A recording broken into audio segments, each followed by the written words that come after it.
Hoje, nesse episódio, eu trago uma entrevistada muito especial, que é minha mãe, e para dividir um pouco da história dela, porque a mulher de uma geração atrás da minha, né, viveu tanta modificação do que a gente vive hoje, e isso foi uma abertura para nós também. Então eu queria compartilhar a sua história aqui com todos que vão assistir a gente. Muito obrigada, estou muito feliz pelo convite. Mãe, Oi. Mãe, primeiro eu queria começar que você falasse desde lá da sua infância, sua juventude, como que era ser mulher naquela época? Você conta um pouquinho, né, da sua história, porque você é a única filha mulher de uma família de 4 irmãos. Sim. Então eu queria que você falasse um pouquinho como que era ser mulher na sua infância. Bom, a infância em si não dava para perceber, né, a diferença. A única coisa é que desde criança a gente já não podia usar, no meu caso, né, não podia usar calça comprida, não podia usar shorts, não podia usar um vestidinho um pouco mais curto. E assim foi indo, mas foi uma infância feliz, com bastante passeios. Eu me lembro muito que a gente ia de trem para Americana, né, para visitar meu bisavô, que era o avô do meu pai, e era muito gostoso, né? A gente chegava lá na estação, como não tinha carro, né? Para pagar carro já era, acho que, mais pesado. Meu pai pegava 2 charretes e a gente ia até a casa de uma tia Maria, que era muito divertida, muito gostoso ficar na casa dela. E fizemos várias viagens assim. Nós fomos para Presidente Epitácio 2 vezes, para a praia. Demorou para ir para a praia, mas nós fomos a primeira vez, depois fomos mais algumas. E assim foi indo minha infância. Depois, conforme eu fui crescendo, aquela história de não poder usar calça comprida foi pior ainda, né? Imagina usar calça comprida. Saía de casa, tinha horário para voltar, 9 horas no máximo tinha que estar dentro de casa. Quando eu quis começar a ir a algum baile, só se meu irmão fosse junto. Se o Zé Luiz for junto, pode ir, senão não pode. Seu irmão era mais velho, né? Mais velho. E ele tomava conta de mim até eu entrar no Grêmio. Quando eu entrava, sei lá, eu acho que ele saía para querer alguma menina, sei lá, né? Porque não via o Zé Luiz dentro do salão, de jeito nenhum. E o primeiro carnaval, então, Larissa? O primeiro carnaval foi um sufoco para eu conseguir ir. Até que deixaram ir, porque daí eu já estava noiva, né? Fiquei noiva em fevereiro, para me casar em outubro. Mas era assim, tudo muito controlado. Quando namorava também não podia sair viajar com o namorado, não podia chegar depois das 9. E era tudo muito controlado. Ô, mãe, você sentia que você podia escolher o seu caminho, assim, principalmente profissionalmente? Ou já tinha um roteiro esperado para você? Não, não podia, não podia. Eu lembro perfeitamente que quando eu terminei o ginasial, né, ia começar. Eu gostaria de fazer. Naquela época era o normal para ser professor. Esse era meu sonho. Imagina ser professor, é muito sacrificado. Fulana tinha uma prima que morava, uma prima lá do vô, né, do meu pai, que morava em Americana e dava aula em, acho que Botujuru, uma coisa assim. Veja só, Maria de Lourdes, traz marmita, vem de trem de Americana até ali para dar aula, é muito sacrificado, vai fazer outra coisa. E daí, eu vou fazer o quê, né? Não tinha, eu não tinha, não almejava nada. A única coisa que eu fazia, que também foi assim, eu gostava, mas não sei ao ponto, né, que gostar ao ponto de terminar um curso de piano, 9 anos. Acho que o que me incentivou foi um pianinho lindo, maravilhoso que meu pai fez, uma réplica do piano original. E ele existe até hoje, né? Ele existe até hoje. Ficou com a Tatiana, com a minha filha mais velha que ela pediu. Desculpa, mas lembrar do meu pai é muito, muito. gratificante para mim, né? E daí eu estudei piano, só sabia do piano, mas o resto não sabia o que fazer. Daí meus irmãos foram fazer química. Ah, então vai fazer química. Tá bom. Fiz um ano de química, fiz outro ano de química, sem gostar, mas ia fazer. Daí eu comecei a trabalhar no banco. Comecei a trabalhar no banco, parei com a química. No ano seguinte eu fui fazer contabilidade. Daí eu me realizei, era uma coisa que eu gostava. E gostava muito de trabalhar no banco também. Só que, como você perguntou lá no início, né, como era ser mulher? Daí, naquela época, pelo menos o banco que eu trabalhava, a maior parte dos bancos, eu acredito, com exceção, acho que de Banco do Brasil, Banco do Estado, Caixa Econômica, que era concurso, né? A maior parte dos bancos não aceitavam mulher casada. Daí eu me casei em 73, né? Já sabia que ia ser mandado embora. Falaram que não iam me mandar embora, que não iam. Quando eu voltei a trabalhar, me mandaram embora. Daí eu trabalhei até ficar grávida a primeira vez. Levou 5 anos para engravidar a primeira vez. E daí eu parei de trabalhar. E você parou por quê? Eu parei porque o meu sonho sempre foi ser mãe. Eu nunca escondi isso de nenhum de vocês, né? E tinha vontade de ser mãe, e não só de um filho, queria 3, 4, como eu tive, né? E eu acho que, na realidade, naquela época, a gente também, embora eu trabalhasse, todo mundo quase trabalhava, né? Mas, na verdade, a gente era mais preparada, assim, para controlar uma casa, criar os filhos, coisa e tal. As mulheres da sua geração já trabalhavam fora, né? Trabalhavam, Mas a sua trabalhavam. criação, ela tinha mais ainda esse... É. E daí eu resolvi parar de trabalhar, né? Até nasceu a Tatiana. Depois, quando a Tatiana fez 2 anos, veio a Thalita. Depois a Thalita tinha 3 anos quando veio você. Mais linda. E depois de você eu achava que não queria mais, né? Porque já estava começando um problema lá que o seu pai perdeu o emprego, né? Então a gente não pensava em ter outro, mas Deus quis que tivesse. 2 anos depois, quando você fez 1 aninho, eu já estava grávida de 2 meses do Guilherme. Esse foi não planejado. Não planejado, mas todos foram muito amados. E você fez o caminho diferente, né? Sua mãe teve 3 meninos e uma menina. E eu fui ao contrário. Eu acho que eu sentia muita falta de não ter tido uma irmã, né? Então Deus me deu a graça de ter 3 meninas e um menino.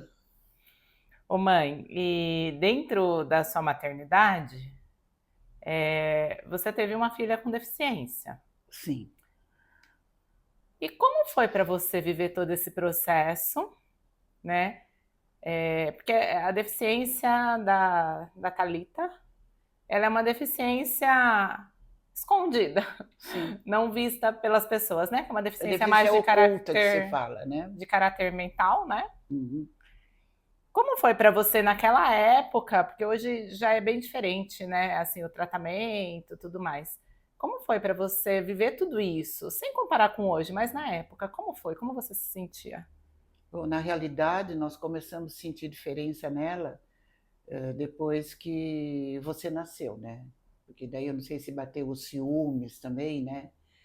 E daí eu coloquei numa escolinha. Naquela escolinha, a professora notou alguma coisa nela, pediu para levar no médico. E os exames assim normais não apresentavam nada. Mas daí começou a dificuldade, quando chegou a época escolar, começou a dificuldade de aprendizado, muita dificuldade. E como você disse, não aparenta, até hoje não aparenta. Quem conhece a Thalita sabe, mas quem não conhece e você fala, fica pasmo até, porque ela não aparenta. Mas naquela época foi assim, a gente moveu céus e terras, tudo que falavam que podia fazer, que podia, esse médico, aquele médico, essa terapia, aquela terapia, tudo nós fizemos. E depois, quando ela tinha 16 para 17 anos, que eu levei na doutora Mariana, neuropediatra, que me indicaram, embora ela tivesse essa idade, ela atendia, né? E ela pediu uns exames lá e foi constatado uma coisa que eu nunca tinha ouvido, que é a galactosemia, né? Como você sabe. E aí, junto com isso, ela tinha dificuldade de visão e leva no oftalmo, não via nada, não via nada.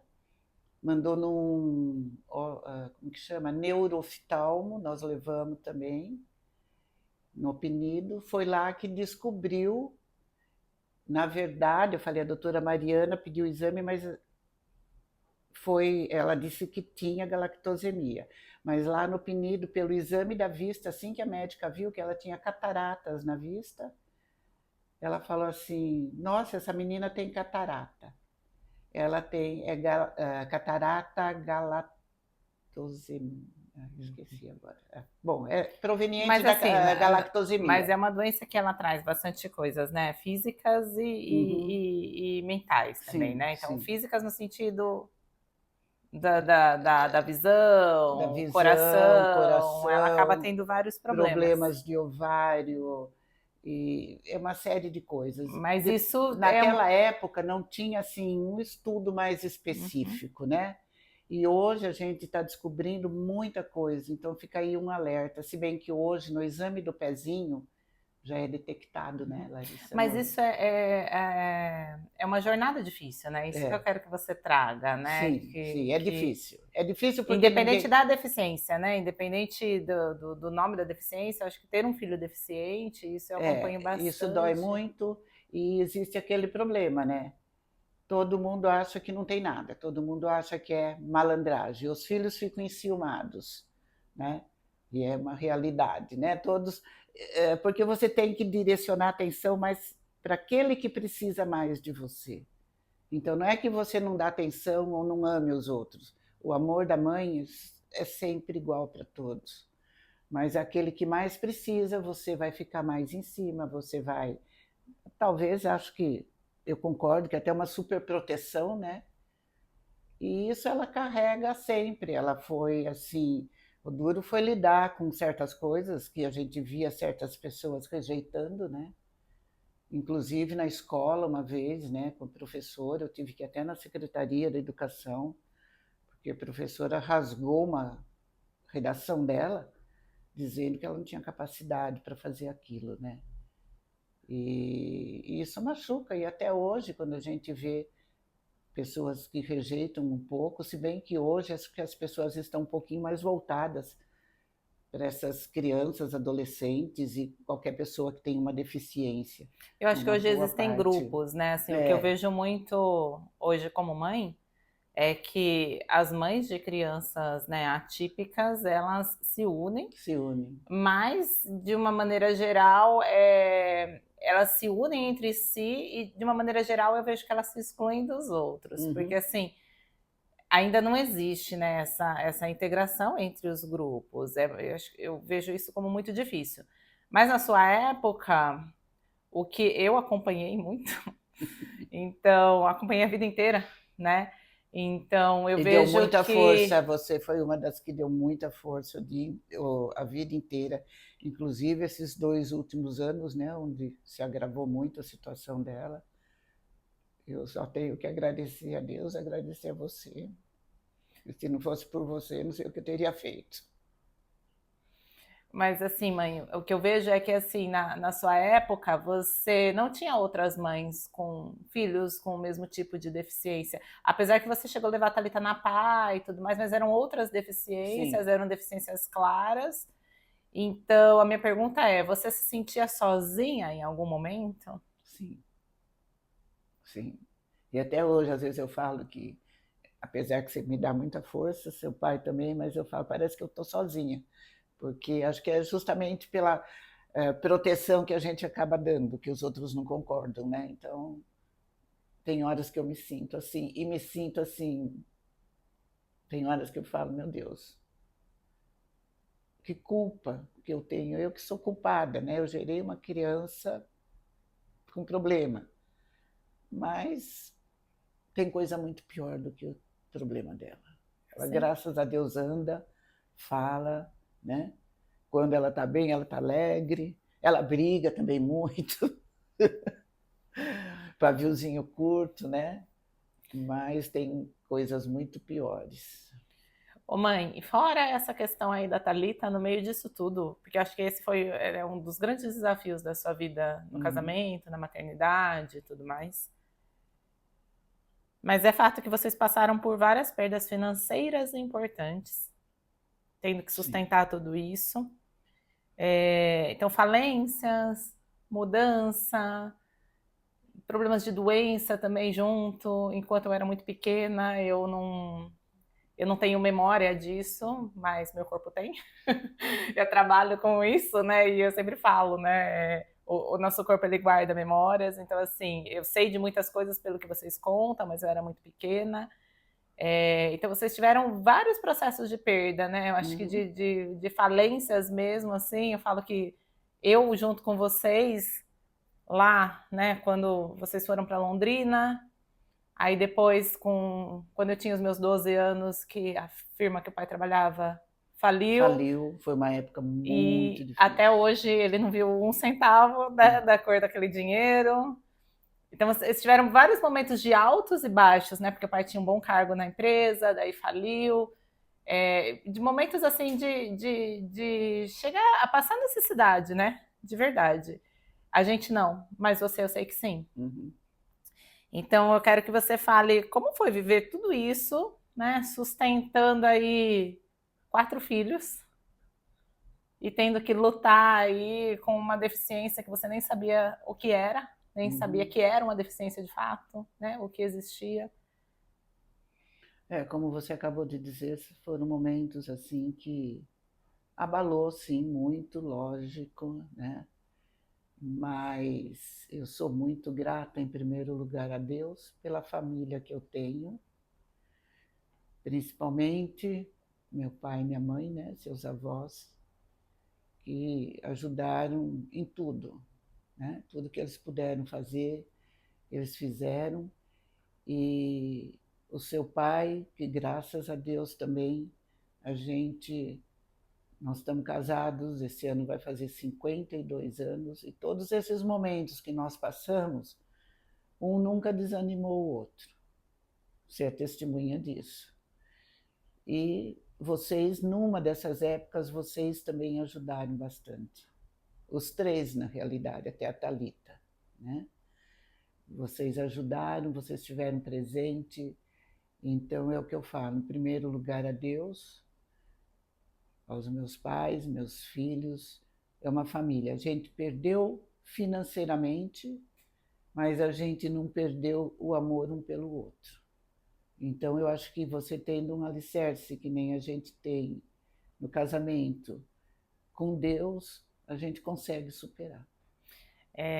Você tem alguma cena ou alguma memória de algum momento assim que foi muito difícil, que você achou que não tinha mais o que fazer? Alguma situação muito difícil que você passou? Que não, nessa coisa toda, ó, gente, foi tudo, acho difícil. O que me preocupava muito era vocês com escola. Naquela época, o Guilherme estava numa escola particular, a Tatiana estava no terceiro colegial, quando faliu a firma lá que o papai trabalhava. E no meio do ano, né, eu falei, e agora? Aí também que entrou o vô, né? Que falou, não, deixa que eu pago para ela até o fim do ano. E graças a Deus, no ano seguinte, o Guilherme conseguiu uma bolsa da prefeitura. Você já estava numa boa escola, que era o SESI, né? E a Thalita não conseguia acompanhar. Mas isso me pesou muito.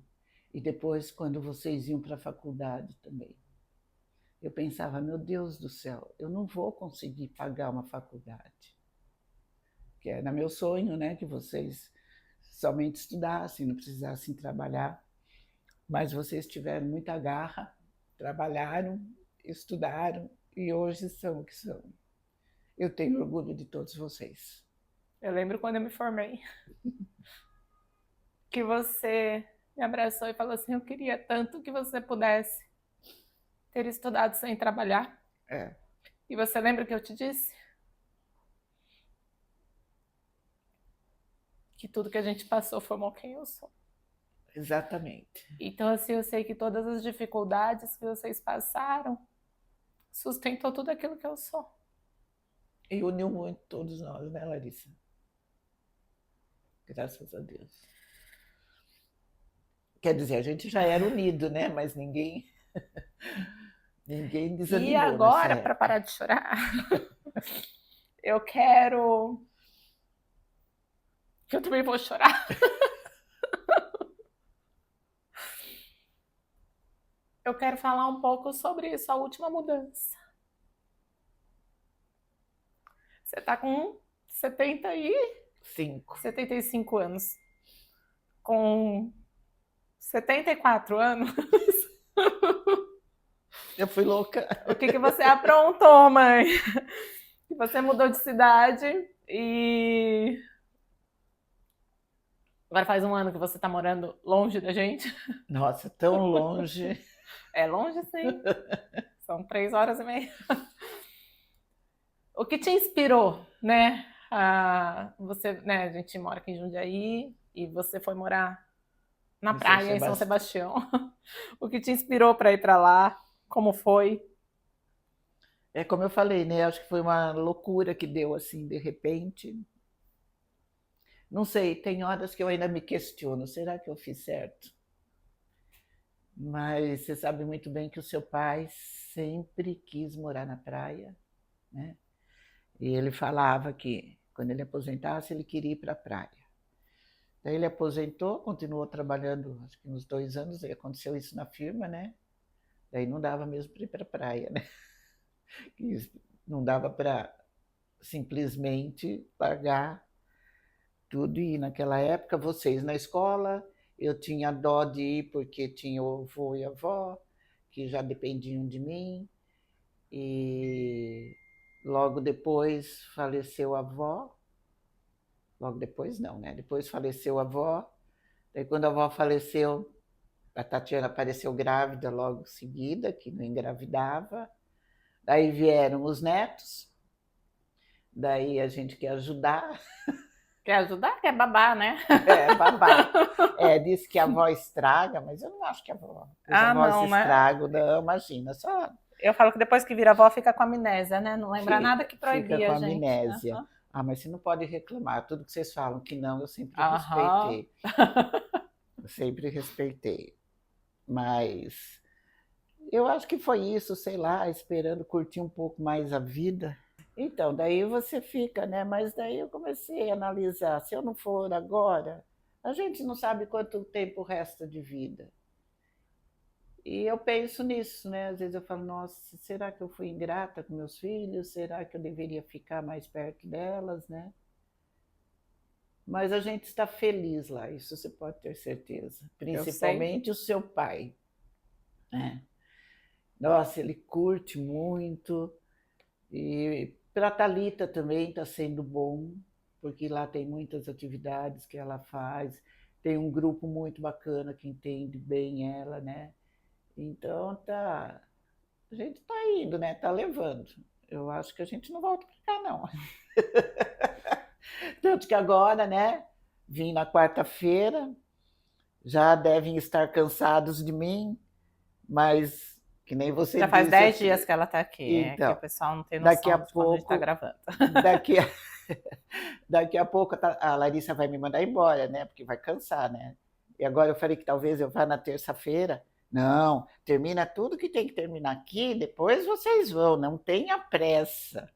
Tá muito bom com você aqui. É porque quando a mãe está em casa, a louça surge lavada, a comida surge feita. Então fica fácil, né? Não é só por isso, não. Eu acho falta, lógico, acho falta de vocês, acho falta das crianças, muita falta. Que nem agora que a gente demorou um pouco mais para vir. Nossa senhora, eu estava desesperada de saudades. Ô, mãe, eu quero que você conte uma outra parte que eu acho que é bem interessante, porque assim, desde que eu me conheço por gente, a minha mãe sempre foi pra cima e pra baixo, dirigiu com nós pra tudo quanto é lado, sempre foi a mãe turista, mas ela não pegava pista de jeito nenhum. E a Tatiana, quando ganhou o Vinícius, ela morava lá no Medeiros, ela mora, né, até hoje lá no Medeiros, e a gente no centro da cidade. E daí falava assim, nossa, agora a mãe vai pegar a pista pra ir ver o neto, certeza. E mesmo assim não pegava. Você tinha um Não, pavor de dirigir na pista, né? E acho que há uns 2 anos atrás, o pai estava com um problema sério na vista, né? nem Aguardando 2 anos. fazer. Nem 2 anos atrás? É, Mais ou menos, né? é, Foi um pouquinho antes de já vocês faz mudarem, né? já faz um que eu estou lá, é 1 ano e meio, mais ou menos Ele isso. estava com um problema sério na vista. Sim. E daí isso impedia vocês de ir e vir, né? Como vocês sempre tiveram essa liberdade, né? E Vira a e mexe, gente, vocês iam pra praia também, né? Porque tem a tia e o tio que moram lá, né? isso. Então você vira e mexe ia pra lá, ficar com eles. E daí com o pai não podendo dirigir, não podia mais. E daí, Daí, de repente, um dia, um dia aconteceu, né? com 72 anos de idade, ela pegou a pista a primeira vez. E fui embora feliz da vida. E hoje você dirige na pista? Eu dirijo mais ali, né? Porque a gente mora na Praia das Cigarras e até São Sebastião tem uma pequena serrinha, uma pista, assim, pista única, né? Ali eu vou, mas vir e ir para lá dirigindo não fiz mais. Estou precisando fazer outra vez, senão eu vou começar a ficar com medo de novo, né? É. E não quero ficar. Mas eu acho legal isso, porque assim, às vezes a gente fala assim, a necessidade faz, né? Faz. Mas não é, eu acho que nesse caso não é necessariamente a necessidade, porque você podia simplesmente não ir, né? Sim, Então é um pouco do seu querer, né? sim, né? sim. O que a gente quer, a gente consegue. Eu tinha vontade. Muitas vezes, mesmo quando a gente descia lá para a praia, nossa, chegava assim, principalmente quando entrava na Dom Pedro, né, que é mais, eu acho que é mais tranquilo para a gente dirigir. Eu tinha muita vontade de falar para o pai, deixa eu dirigir. Mas ao mesmo tempo eu tinha medo, alguma coisa me segurava. E essa vez, a primeira vez que eu fui lá, eu falava, eu tenho medo da estrada. Daí a Jo falou assim para mim, você não sabe fazer curva? Eu falei, sei, né? Então, nada mais é do que curva. E desci bem tranquila, fiquei muito feliz, me senti assim, realizada. Que bom. Realizada. Acho que isso é uma inspiração, né? Ô Uhum. mãe, pra gente ir encerrando, eu quero que você me fale, olhando para sua história, porque quando a gente fala da nossa história, a gente lembra de muitas coisas que estavam lá guardadas, né? Olhando para sua história aqui, nesses minutos que a gente ficou conversando, do que você mais se orgulha? Do meu marido, dos meus filhos, da minha família toda. Eu acho que isso para mim é uma bênção muito grande. E tenho muito orgulho de todos. Eu acho que é isso. E de você? Uma delas é isso, né? Conseguir dirigir na pista. Eu acho que, embora não esteja fazendo quase nada, eu me orgulho de saber fazer muita coisa. Assim, muita coisa eu tentei fazer sozinha e consegui, sim, né? Que nem eu falei para você ontem, mesmo cozinhar, minha mãe me ensinou o básico. E eu, modéstia à parte, acho que eu cozinho muito bem. Não posso falar nada. Você é suspeita, né? Eu só sei que outro dia ela fez pão de mandioca em casa, 3 gigante, e não durou 24 horas. E, nossa, eu adoro cozinhar, tenho muito orgulho, porque me sinto até envaidecida, né? Quando as pessoas falam, nossa, que coisa gostosa, nossa, isso está muito bom, você cozinha muito bem. E eu gosto mesmo. Às vezes a gente erra também, né? Porque às vezes a mão acho que. Sim. Mas isso é normal. Mas eu tenho muito orgulho de ser como eu sou, eu acho. Eu acho que eu poderia até ser melhor em muitas coisas. Mas eu acho que amo minha família, faço por eles tudo que eu posso. Pelos outros também, o que eu posso fazer, eu faço, você sabe disso. Às vezes me sinto até um pouco chata, né, de oferecer alguma coisa, mas eu sei que se alguém precisa de alguma coisa, eu sempre procuro ajudar. Ô mãe, e se você pudesse falar com a mulher que você foi lá atrás, o que você diria para ela? Lá atrás, em que época você quer dizer? Lá desde a sua infância, sua adolescência, onde você não tinha escolha. Eu acho que eu teria que ter enfrentado e ter feito aquilo que eu queria fazer realmente, sabe? Não me arrependo de cuidar de filho, de cuidar de casa, nem nada. Mas na parte assim de estudo eu deveria fazer aquilo que eu quisesse fazer. E esse podcast vai ser entregue assim na semana do Dia das Mães. Eu quero que Jesus, você deixe uma mensagem para as mães de hoje.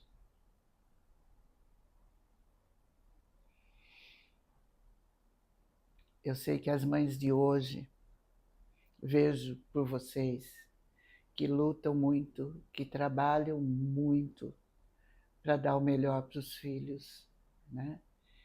Então, o que eu posso dizer aqui para vocês é o seguinte: eu acho muito válido o trabalho, a luta de vocês e de todas as mães que fazem isso, mas não deixem os filhos de vocês ao léu.